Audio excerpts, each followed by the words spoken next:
नमस्कार शेतकरी मित्रांनो, रॉयल बळीराजा चॅनलमध्ये आपले सर्वांचे स्वागत आहे. आज आपण बघणार आहोत 13 ऑगस्ट वार गुरुवार रोजीचे टोमॅटो बाजारभाव. मित्रांनो, जर कोणी चॅनलवर नवीन असाल तर चॅनलला सबस्क्राईब करून घ्या. कोल्हापूर आवक 935, किमान दर 100, कमाल दर 250, सर्वसाधारण दर 200 रुपये कॅरेट. पुणे आवक 1984, किमान दर 120, कमाल दर 320, सर्वसाधारण दर 220 रुपये कॅरेट.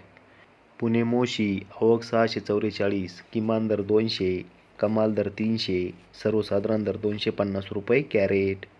नागपूर आवक 1050, किमान दर 400, कमाल दर 500, सर्वसाधारण दर 475 रुपये क्विंटल. पनवेल आवक 755, किमान दर 500, कमाल दर 600, सर्वसाधारण दर 550 रुपये कॅरेट. मुंबई आवक 2325, किमान दर 360, कमाल दर 440, सर्वसाधारण दर 400 रुपये कॅरेट. पिंपळगाव बसवंत आवक 6060, किमान दर 50, कमाल दर 451, सर्वसाधारण दर 351 रुपये कॅरेट. धन्यवाद.